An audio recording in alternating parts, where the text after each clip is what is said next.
Hi, welcome. Enjoy the content, subscribe, and turn on notifications. Cole knew what awaited him even before he walked through the door. The long bike ride had been less of an exercise and more of an emotional preparation. It was as if every mile he covered helped him organize his thoughts, reminding himself that it wasn't worth exploding, begging, or losing himself. When he turned the key and pushed the door open, he felt that dense presence. It was a silence that said it all, as if the air was heavier because of the truth about to be spoken. Madison was at the table, her eyes fixed on some point between the wooden surface and gilt. She didn't look up immediately. She waited for him to drop his helmet on the floor and approach, as if the distance between them could make any difference in what was about to happen. When she finally looked at him, her face showed a mix of shame and expectation. She was waiting for the impact. Waiting for a broken man. Waiting, perhaps, for an explosion that would make her feel less like the villain. But Cole didn't put on a show. He simply observed, with the calmness of someone who had already lost everything inside. "Cole, I need to tell you something." He stood there for a few seconds, then went to the fridge and filled a glass with water. He took a sip, as if his body was just going through programmed motions. Then, he turned to her, with the most neutral expression he could manage. "It's about Travis, right?" Madison froze. The color drained from her face. The answer caught in her throat. She tried to maintain control, but she had been disarmed by a question that stripped her of any power. "How did you? Everyone knows, Madison. I was just waiting for you to say it out loud." She was silent for a few seconds, as if trying to recover the script she had mentally rehearsed. "I was going to tell you. I just didn't know how." Cole rested his elbows on the counter and looked at her with exhaustion. Not anger, not pity. The kind of frustration that only exists when you expect more from someone who once had everything in their hands. "Do you really think I'd believe that? That you didn't know how to tell me? For all these months?" She started stammering excuses, but he raised a hand, asking for silence. "Do you think I didn't notice when our kids changed the way they looked at you? That they avoided even talking to you? Jason stopped having dinner at the table. Emma made up excuses to sleep over at her friend's house. They knew. They were just waiting for the day I'd do something about it." Madison ran her hands over her face, unsure of what to say. She tried an emotional appeal. "Cole, I know this hurts you. I'm not going to try to justify what happened. But I want to fix it. I still believe in us." He laughed in disbelief. It was a short, dry laugh, without joy. "You believe in us? Just now? Right now?" She stood up, taking a step toward him, but Cole stepped back. "Stay there. Listen. This whole thing ended a long time ago. You just didn't notice because you were too busy hiding messages, deleting calls, making up excuses. I didn't want it to be like this, but it was. And it doesn't help to blame the moment, the tough phase, the routine. You had choices. You had time. You had chances. And you wasted them all." She looked small there, trying to piece together the right words. But it was already too late. Cole walked to the hallway, opened a drawer, and came back with a folder. He placed it on the table and pushed it toward her. "The divorce papers are in there. With dates, signatures, copies of everything." She looked at the folder as if it were a piece of her own failure, a printed reminder of everything she had destroyed. "You already had this ready? For weeks. And why didn't you give it to me before?"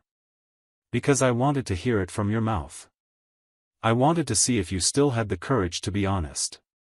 At least once." His voice remained steady the entire time. It was as if he had already cried everything out inside. As if the pain had been exorcised before the scene even unfolded. She sat down again, drained of energy. She took a deep breath and spoke almost in a whisper, "I messed up. And I don't know how to move forward from here. You'll figure it out.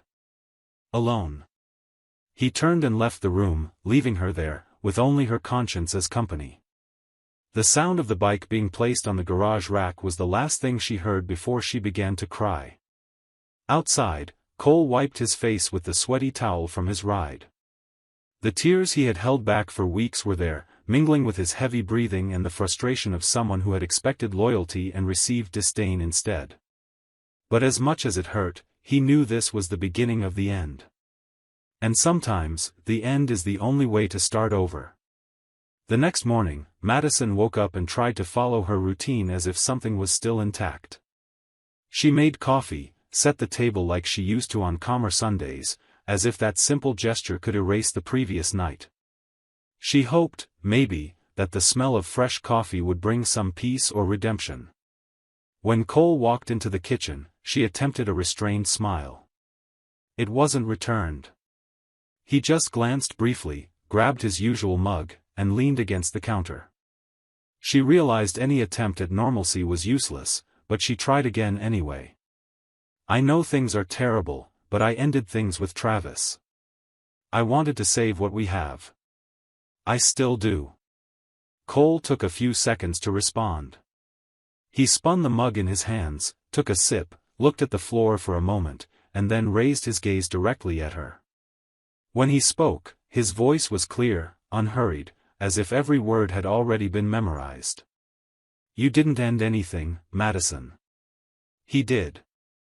You just accepted it because you had no choice. She opened her mouth to argue, but he was quicker. He ended it because Claire found out. She's the one who cut him off, who threatened to take the kids, who pressured him into ending it. He found himself cornered. And when there was no way to keep up the lie, he dropped you. That's why it ended. Not because you wanted to fix something here. She leaned back in her chair, feeling the blow. Her eyes welled up, but no tears fell. Maybe out of pride, maybe out of shame. Cole continued, this time without raising his tone, just emptying everything he had kept inside. I know more than you think. I know about the after-work meetings, the flimsy excuses about being busy, the afternoons when you said you needed time alone. And I know about every single one of them because Claire told me. Madison frowned, surprised. You talked to Claire? I do. Since she sent me that message asking if I thought something was wrong between the two of them. She suspected. She reached out to me cautiously, respectfully. She said she wanted to confirm before taking any action. From there, we started sharing information. After a while, confidences. Then, support. It took her a few seconds to understand the weight of that revelation. The silence between them grew thicker. Cole approached the table, leaned on it with both hands, and faced Madison directly. While you were with her husband, I was talking to her. We shared the same therapist, went together a few times, rode bikes in a group. She knew I needed someone who understood, and I knew she was dealing with the same pain. The difference is that we both chose the truth. Madison pressed her fingers against each other. The pain of knowing that Claire had taken that space, that she had been so close, was a kind of silent humiliation. But Cole didn't spare her. Can you imagine how hard it was to stay in control while you lied to my face? I pretended to believe you because I wanted to see how far you'd go. With every new excuse, I watched you with colder eyes. It was like you truly believed no one would notice. She tried to argue. I got involved during a fragile moment. I was insecure, I felt invisible. Cole interrupted firmly. You weren't invisible. You just wanted to live an adventure without caring about the mess afterward. What you lacked was character, not attention. What you lacked was responsibility, not affection. She fell silent. His words hung in the air, cutting off any attempt to justify. He stepped back and leaned against the sink, crossing his arms. You always had everything here. Tolerance, love, partnership. And you threw it away for something shallow, disposable. And now you want to rebuild yourself on empty words? That's not how it works. She lowered her head. A lump formed in her throat, but she knew nothing she said would change anything. She tried one last argument. And you? Are you going to be with her? With Claire? Cole stared at her for a long moment before responding. I'm not with anyone. And even if I were, it would be for completely different reasons than yours. Because it wasn't in bed that we connected. It was in the pain, in the exchange of truths, in the respect that remained amidst the wreckage. She seemed to shrink. Her body collapsed, her shoulders dropped, as if the weight of his words pressed her inward. She stood up slowly and left the kitchen without saying another word. Cole stayed there, staring at the emptiness of his mug. He didn't feel relief, nor anger. All he felt was the certainty that this story had ended the moment she chose to lie for the first time. The rest was just consequence. The following days were like living in a house where everything was out of place, even though visually everything was still in its usual spot. The silence stretched through the rooms like a second skin, uncomfortable, constant. Madison tried to maintain a minimal routine, as if it were still a way to pretend control. She woke up early, tidied the room, prepared coffee, but the gestures no longer served anyone but herself. Cole barely met her gaze. Short answers, direct comments, only what was necessary. Her presence had become a weight he carried while deciding how to end things with the least emotional damage possible. In a desperate attempt to regain some semblance of normalcy, Madison approached him one late afternoon and suggested they go out for dinner. She said they needed to talk away from the house, away from the weight the rooms carried. Cole kept reviewing some papers, just lifted his eyes, and said he wouldn't play that role with her in public. Madison felt directly hit because there wasn't even room for pretense. The rejection was objective and final. That night, she ate dinner alone. Sitting at the corner of the table, she pushed the food around her plate without really eating. Cole came in later, grabbed something quickly, and went upstairs. She stayed there, staring at the empty chairs, remembering all the conversations, laughter, and stories shared in that same space. Now, not even the kids showed up.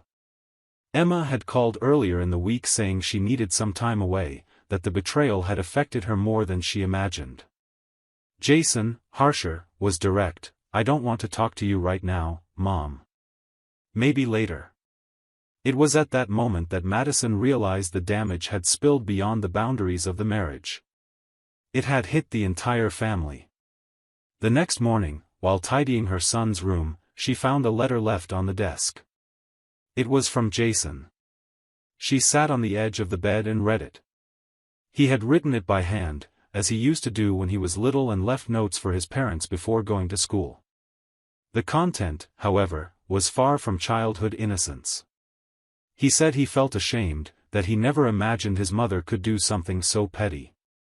Watching his father try to stay strong while everything crumbled had been too painful.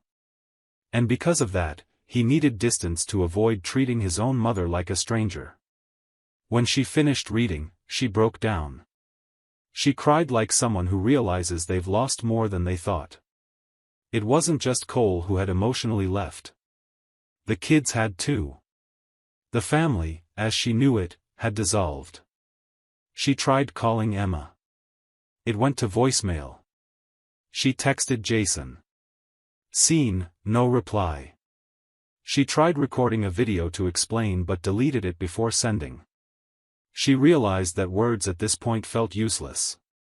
She had said so many things over the years, and now none of them seemed credible. She tried finding refuge in small actions. She bought the kids' favorite dishes, left a note of kindness on the mirror, prepared a special Sunday lunch. Neither of them showed up. No response, no reaction. Cole, who had witnessed everything in silence, approached the sink late that Sunday afternoon and, facing her, said firmly, "You need to stop living like it's possible to reverse this. This, what we built, has already collapsed. The kids are trying to survive the impact. So am I. She just nodded, too drained to argue. Cole grabbed the car keys and left. He was gone for hours. Madison imagined 1,000 scenarios. She tried convincing herself he wasn't with Claire, but the doubt gnawed at her.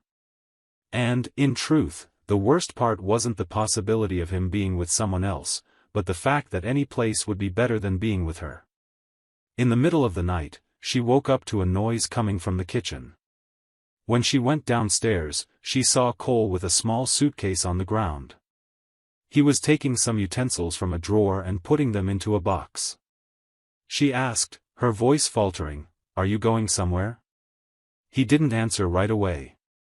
He closed the drawer, organized the items, and then turned his face slightly, avoiding her gaze. "Just sorting out some things. Once the papers are finalized, I want to leave as quickly as possible." She leaned against the counter. It felt like the house was crumbling inch by inch. She tried to approach him. She extended her hand, but he subtly pulled back. He spoke again, this time looking into her eyes, "I understand regret. But it doesn't change what you caused. I'm not the same man who used to wait for you to come home, who planned surprises, who believed every excuse. You killed that part of me. What's left inside is just exhaustion." She took a deep breath, stepped back, and said only, "I destroyed myself." He picked up the suitcase and went to the bedroom. She stayed there, feeling like everything around her had lost its value. The family photos on the shelf, the objects they once bought together, the memories scattered as decorations, all of it had become an inventory of failure. The next morning, she woke up early, packed a small suitcase, and put in some clothes, documents, a book, and a family photo. She walked slowly through the house. She stopped in the living room, in the kids' rooms, in the bathroom where she used to leave funny notes for Cole. She wiped her eyes with her sleeve, took a deep breath, and went to the door. Cole appeared at the top of the stairs and watched her for a few seconds. She didn't ask for forgiveness. She just looked at him and said, "Take care of the kids for me." He responded with a short sentence, but one that ended any hope, "They already know who truly takes care of them." She left with the suitcase in hand, with no specific destination, carrying the weight of her choices on her back. Cole stayed there for a few more minutes, firm. Then he went inside and locked the door. The divorce process moved forward with the precision of someone who had already rehearsed everything. Cole didn't leave room for improvisation or allow himself to weaken in the face of bureaucratic details. He delivered the documents on time, responded to emails clearly, scheduled meetings with the lawyer without delay. For weeks, he followed this routine with the same focus a surgeon uses when holding a scalpel before cutting into flesh. He knew every step would be a final, necessary cut. When the signature came, he sat quietly for a few minutes, the paper in his hands, and breathed as if finally surfacing after being submerged for a long time. Madison tried reaching out other times, sending long messages, some filled with guilt, others trying to recall old moments, as if nostalgia could rebuild what she herself had destroyed. Cole read them but never replied. He read because he wanted to understand how far she'd go with those words. And he realized that even in her apologies, there was a certain vanity, an attempt to be forgiven to ease her own conscience rather than genuinely repair anything. It was on a Wednesday afternoon that he decided to pack up the last remaining memories. He stored old photos of the kids, separated albums, documents, school letters. Everything that was part of building that family, which, despite crumbling, still represented the foundation of who he was. He didn't rush. He placed the items in boxes carefully, one by one, until he felt the past had been organized and sealed with tape. Afterward, he moved on to the next step, starting over. Claire, meanwhile, faced similar rituals. She had left the house she lived in with Travis, rented a small apartment to start over with her kids. She was determined not to let the betrayal define her. As she and Cole began talking more frequently, they noticed an invisible line of care between them, built effortlessly but grounded in shared pain. Contrary to what many might think, there was no rush, no thirst to fill a void. They simply met. Sometimes for coffee, sometimes for silent walks. It was during one of these walks that Claire mentioned, almost as if talking about a forgotten old dream, that she had always wanted to visit the state of Maine.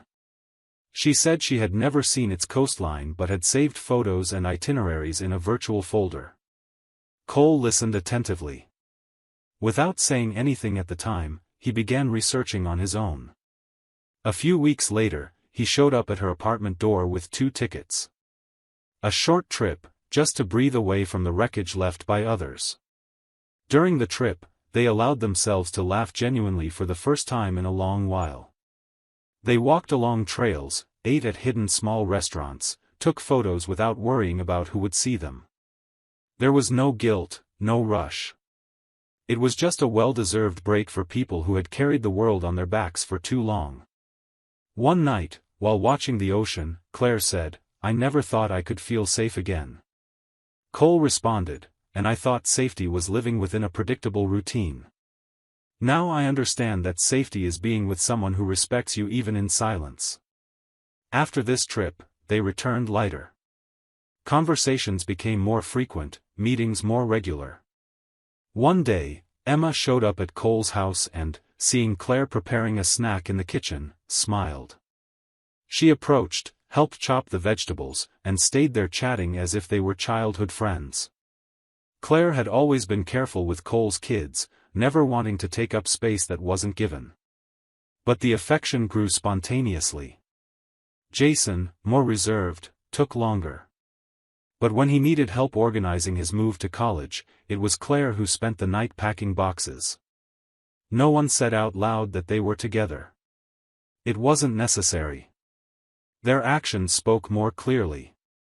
One night, after a simple dinner at home, Jason looked at his dad and said, "You're calmer. Happier. That's what matters to us." Cole smiled, placed his hand on his son's shoulder, and responded, "And that's all I want to keep being." Meanwhile, across town, Madison watched everything from afar. Sometimes she scrolled through her kids' social media, saw photos of family gatherings where she wasn't present. She noticed the sparkle in Emma's eyes, the calmness on Jason's face. She received spaced-out messages, short ones. "Everything's fine here. The test went well. I visited Dad today." It was like watching her own family live without needing her anymore. One afternoon, she called. Cole saw the number, hesitated for 2 seconds, and answered. He wanted to end it once and for all. On the other end of the line, her voice sounded weaker than ever. "Do you hate me?" Cole sighed before responding. "No. And that might be what bothers you the most. Because if I hated you, I'd still be stuck in everything that happened. But I just moved on. And you're still standing there." She was silent for a long time. She tried to say something, but he ended the call with a simple, "Take care." That night, he cooked dinner with Claire. They laughed at a recipe that went wrong, listened to music on the phone, and then sat on the porch. The world kept moving forward. The wounds were healing, and love, the kind that grows from truth, respect, and complicity, finally made sense. Thank you for watching the video. If you enjoyed it, don't forget to subscribe to the channel and turn on notifications so you won't miss any updates. See you next time.